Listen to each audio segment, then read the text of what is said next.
Time था 17 जून 1980 का और जगह थी यूपी का बागपत। जब ईश्वर सिंह नाम का एक व्यक्ति अपनी पत्नी माया त्यागी के साथ एक शादी में जाने के लिए तैयार हो रहा था। कुछ ही देर बाद ये दोनों के दोनों पति पत्नी तैयार हो जाते हैं और उसके बाद ईश्वर सिंह अपने घर से बाहर जाकर अपने दोस्तों को देखने लगता है, क्योंकि राजेंद्र दत्त और सुरेंद्र सिंह भी इनके साथ जाने वाले थे। उनके दोस्त भी वहां पर आ चुके थे और वहां पर पहुंचते ही ईश्वर सिंह के दोस्तों ने उससे ये बात पूछी कि भाई अभी तक तो गाड़ी को आ जाना चाहिए था, क्या गाड़ी अभी तक नहीं आई है? क्योंकि वो लोग उसी शादी में जा रहे थे तो वहां के लिए उन्होंने एक एम्बेसडर गाड़ी को बुक कर लिया था और वो लोग उसी गाड़ी की वहां पर वेट कर रहे थे। और कुछ ही देर बाद रोशनलाल अपनी गाड़ी लेकर इन लोगों के पास आ पहुंचता है। उसने तुरंत यहाँ पर आने के बाद इनका जितना भी शादी में ले जाने का सामान था उस सारे ही सामान को उठाकर पीछे डिग्गी में रख दिया और ये सारे के सारे लोग इस गाड़ी में बैठकर अब सकलपट्टी की तरफ जाने लगते हैं। वो लोग वहां पर पहुंचने ही वाले थे। सकलपट्टी से ये लोग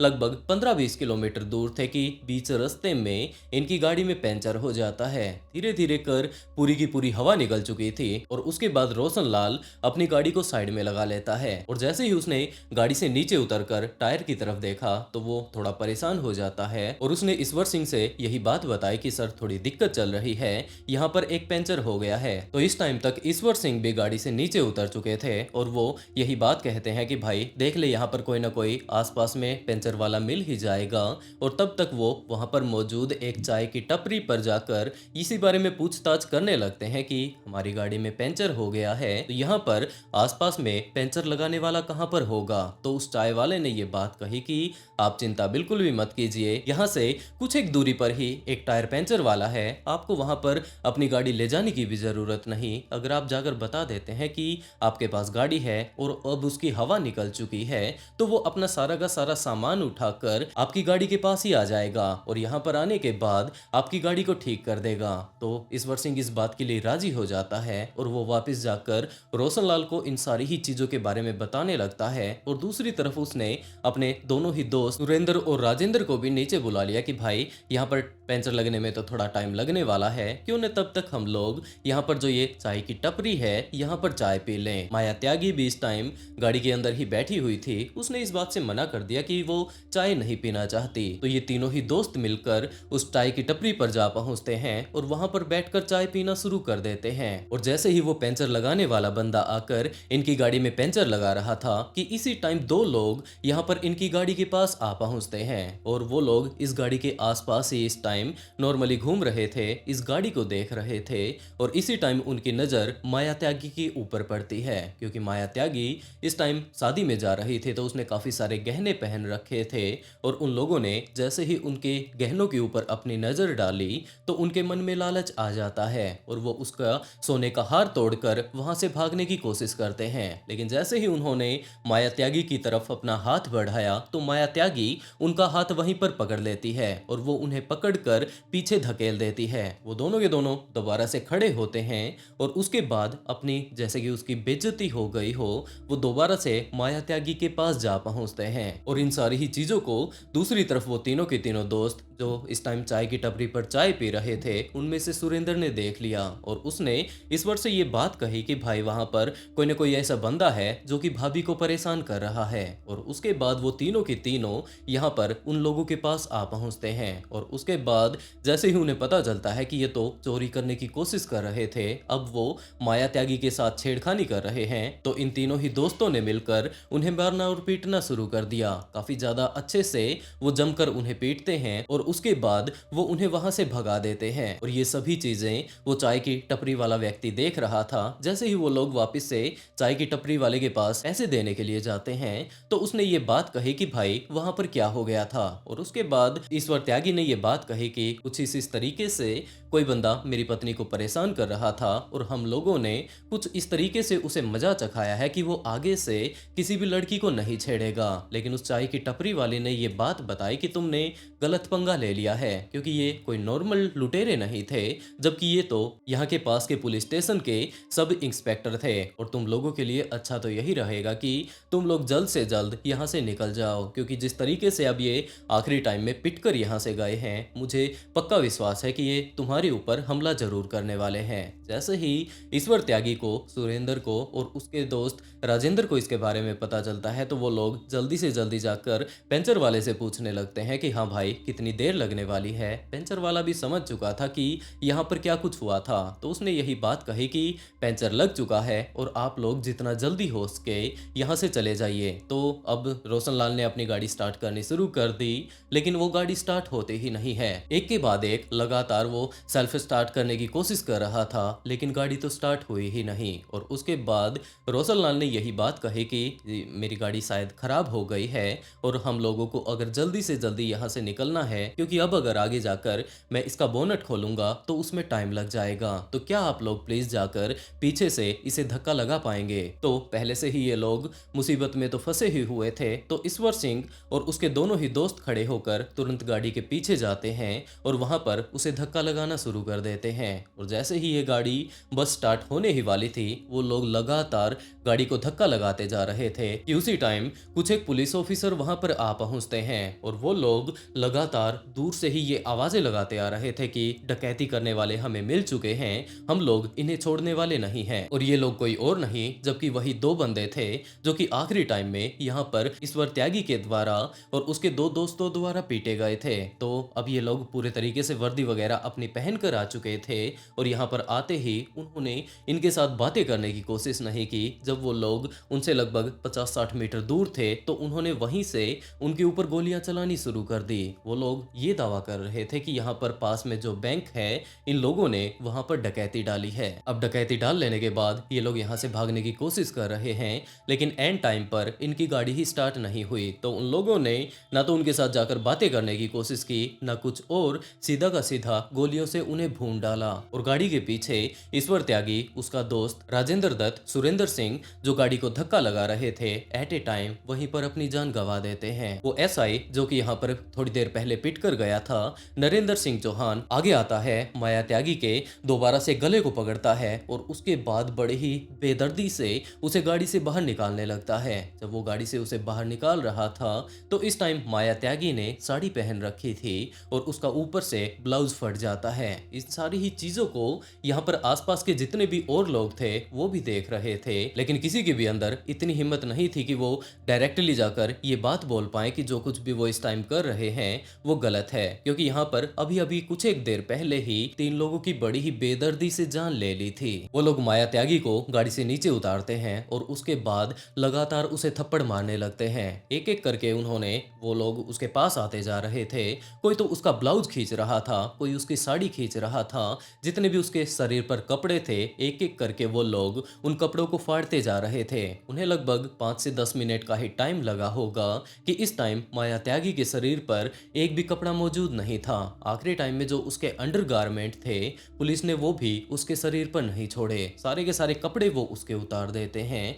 और जहां पर अब इनका पुलिस स्टेशन था वहां तक वो उसे बिना कपड़ों के सामने पीटते हुए लाठी डंडों के साथ लेकर जाने लगते हैं। बीच रास्ते में कुछ एक लोगों को इस मामले के बारे में कुछ भी नहीं पता था। जैसे ही ये लोग इस जगह से 50-60 मीटर दूर आते हैं तो दूसरी तरफ वाले लोगों को तो सिर्फ और सिर्फ यहाँ पर गोलियां चलती हुई सुनी थी और पुलिस वालों का ये सुना था कि कुछ एक डकैत यहाँ से भाग रहे हैं। तो वहां पर मौजूद लोगों को इस बारे में कुछ भी नहीं पता था कि आखिरी टाइम में यहाँ पर क्या कुछ हुआ था और ये जो महिला इस टाइम बिना कपड़ों के यहाँ पर पुलिस के द्वारा बेदर्दी से सड़क पर लेकर जाई जा रही है, इसके साथ हुआ क्या था। तो कुछ एक लोग ऐसे वहां पर सामने आने लगते हैं जिन्होंने कि अपने कुछ एक कपड़े उतार कर माया त्यागी को देने की कोशिश की, लेकिन इस टाइम नरेंद्र सिंह चौहान हद से ज्यादा गुस्से में था और उसने ये बात कही थी कि शायद तुझे पता नहीं, अभी अभी 3 लोगों की तो हम लोग जान लेकर आए हैं, अगर तू ज्यादा मददगार बनेगा तो उन्हीं की तरह तू भी अपनी जान गंवा देगा। और वो उसे धमका कर वहां से भगा देते हैं। बिल्कुल सामने से ही एक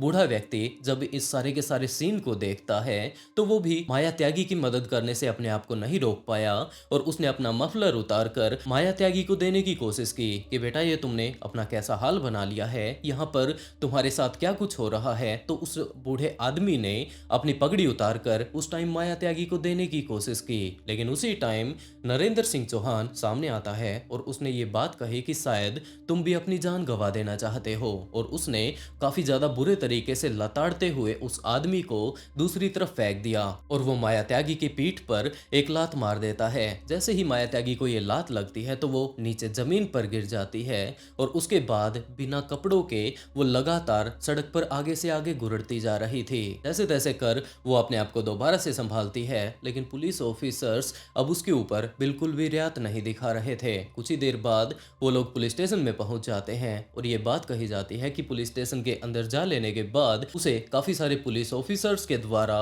काफी ज्यादा भयंकर तरीके से पीटा जाता है। बाद में जब इस केस के ऊपर अच्छे से रिपोर्ट बनाई जाती है तो ये बात पता चलती है कि उस टाइम माया त्यागी के शरीर पर 25 से कहीं ज्यादा सीरियस इंजरी मौजूद थी और ये बात भी बताई जाती है कि वहां पर तकरीबन 6 पुलिस ऑफिसर्स ने, जिसमें 3 सब इंस्पेक्टर थे, 3 कांस्टेबल थे, उन्होंने काफी ज्यादा बेदर्दी से उसका अगले काफी देर तक रेप किया था। आखिर में जब रेप करने के बाद भी उनकी आग शांत नहीं होती है तो उसके प्राइवेट पार्ट में उन लोगों के द्वारा एक डंडा डाल दिया गया था। ये सभी चीजें बाहर मौजूद सारे के सारे मार्केट वाले देख रहे थे और वो लोग हद से ज्यादा गुस्से में आ जाते हैं कि ये लोग अपनी पावर का गलत इस्तेमाल कर रहे हैं और कुछ ही देर बाद पुलिस स्टेशन के बाहर काफी ज्यादा भीड़ इकट्ठा हो जाती है। दूसरी तरफ इस गाड़ी का जो ड्राइवर था उससे अता पता लेकर कि भाई ये लोग कहां पर जाने वाले थे, कहां से आए थे, उस शादी में भी इन्फॉर्म कर दिया जाता है कि आपके कुछ एक रिश्तेदार जो इस तरीके से आ रहे थे उनके साथ कुछ ऐसा हो गया है। उनमें से 3 लोग अपनी जान गंवा चुके हैं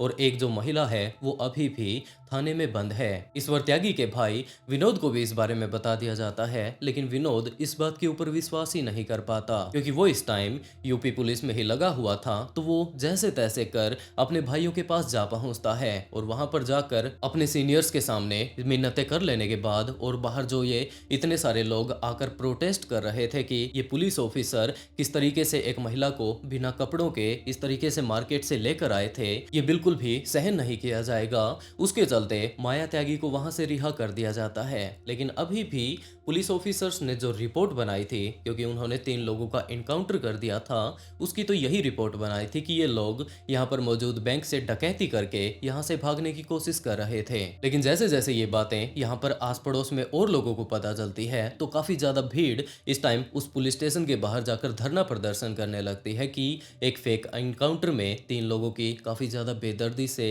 इस सब इंस्पेक्टर ने जान ले ली और सारी ही चीजें उस सब इंस्पेक्टर के सीनियर ऑफिसर्स को बताई जा रही थी कि उसी टाइम एक इंस्पेक्टर सामने आता है और इस भीड़ में जो 4 लोग इन सारी की सारी भीड़ का मुआयना कर रहे थे, इनकी अगुवाई कर रहे थे, उन 4 लोगों को गिरफ्तार कर लिया और उसके बाद उन्हें भी पीटना शुरू कर दिया। लेकिन वो लोग उस टाइम के एक नेता चरण सिंह से रिलेटेड थे। उन्होंने जाकर चरण सिंह को इस बारे में बताया और उसके बाद तो राजनीतिक पार्टियों का पूरे तरीके से माया त्यागी को सपोर्ट मिलने लगता है और इसके साथ साथ काफी सारे नेताओं का अब पुलिस के ऊपर जब प्रेशर बढ़ने लगता है तो पुलिस ने फाइनली इस केस को अच्छे से चेक किया और उसके बाद पुलिस ने यही रिपोर्ट सामने रखी कि वो लोग यहाँ पर डकैती करने के लिए आए थे और पुलिस ने उन डकैतों को रोकने के लिए उनके ऊपर हमला किया था। इसके अलावा दूसरी तरफ इस टाइम ईश्वर सिंह का भाई विनोद त्यागी भी यूपी पुलिस में ही था, तो उसके ऊपर उसके सीनियर्स ने ये दबाव बनाना शुरू कर दिया कि जो तुम्हारी भाभी माया त्यागी है इस केस को काफी ज्यादा आगे लेकर जा रही है,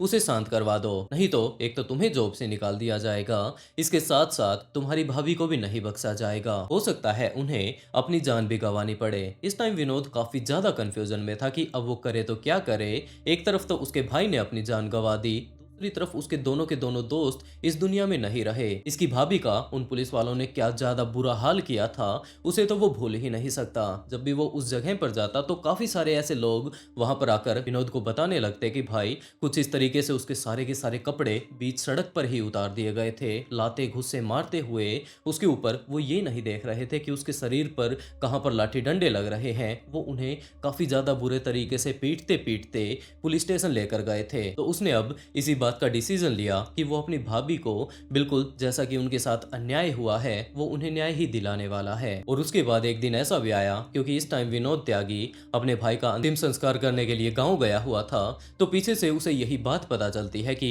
उसे जॉब से निकाल दिया गया है और उसके ऊपर काफी सारे मुकदमे लगा दिए गए हैं, क्योंकि पुलिस का ये कहना था कि अब उसने अपनी भाभी को नहीं समझाया। दूसरी तरफ पुलिस के ऊपर ही उसकी भाभी आरोप लगा रही है, तो विनोद त्यागी के ऊपर ही अब पुलिस ने काफी सारे मुकदमे लगा दिए थे और वो मुकदमे लगभग 18 से 20 थे, जिसके चलते अगर उसकी पूरी की पूरी जिंदगी को अगर देखा जाए तो ऐसा हो सकता था कि उसे जेल में ही काटनी पड़े। अब उसके ऊपर जितने भी मुकदमे लगे हुए थे वो उन सभी मुकदमों को झेल रहा था, दूसरी तरफ अपनी भाभी को संभाल रहा था और इसके साथ साथ उन सारे के सारे नेताओं से मदद मांग रहा था जो कि इस टाइम इसकी भाभी के साथ खड़े हुए थे। एक दिन ऐसा भी आया जब नरेंद्र सिंह चौहान, वही सब इंस्पेक्टर जिसने कि माया त्यागी को इतना ज्यादा बुरे तरीके से जलील किया था, आखिरी टाइम में उसके गहने चुराने की कोशिश की थी, उसने उसके गरिबान पर हाथ डाला था। वो अपनी बहन के यहाँ पर रक्षाबंधन पर गया हुआ था और जैसे ही वो अपनी बहन के घर से वापस आ रहा था तो उसके ऊपर किसी ने हमला कर दिया।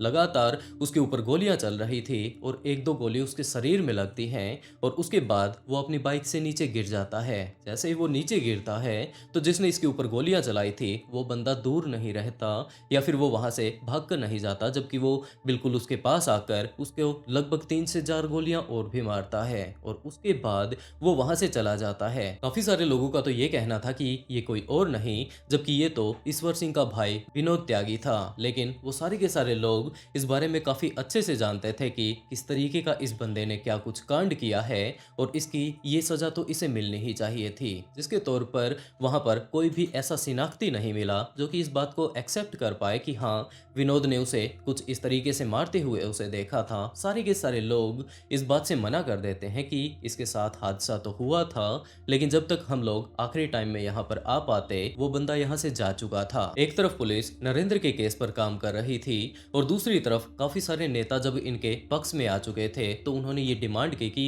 इस केस को सीबीआई को दे दिया जाए और सीबीआई जब इस केस के ऊपर आकर काम करने लगती है, सच्चाई का पता लगाने की कोशिश करती है, तब सारा का सारा मामला खुलकर सामने आता है और ये पूरी की पूरी कहानी सामने आती है कि किस तरीके से आकर नरेंद्र ने इस लड़की के साथ बदसलूकी करने की कोशिश की थी। उसके बाद इन लोगों के बीच झड़प हो गई और उस जगह पर मौजूद वो चाय की टपरी वाला व्यक्ति और काफी सारे लोग और भी सामने आते हैं जिन्होंने कि खुद बताया कि हम लोगों के सामने उस लड़की का कुछ इतना ज्यादा बुरा हाल नरेंद्र सिंह चौहान के द्वारा कर दिया गया था। और ये सारी की सारी रिपोर्ट जब कोर्ट में पेश की जाती है तो इनमें से 2 पुलिस ऑफिसर्स को फांसी की सजा सुना दी जाती है और इसके अलावा 4 लोग जिन्होंने कि माया त्यागी का काफी ज्यादा बुरे तरीके से रेप किया था उन्हें उम्र कैद की सजा सुना दी जाती है। और जब ये केस हाई कोर्ट में जाता है तो वो 2 लोग जिन्हें की फांसी की सजा मिली थी उन्हें भी उम्र कैद में बदल दिया जाता है। विनोद को अब उसकी जॉब से बर्खास्त कर दिया गया था, लेकिन लगातार वो अपना केस लड़ता रहता है, साबित करता रहता है कि उसने कोई भी ऐसा गुनाह नहीं किया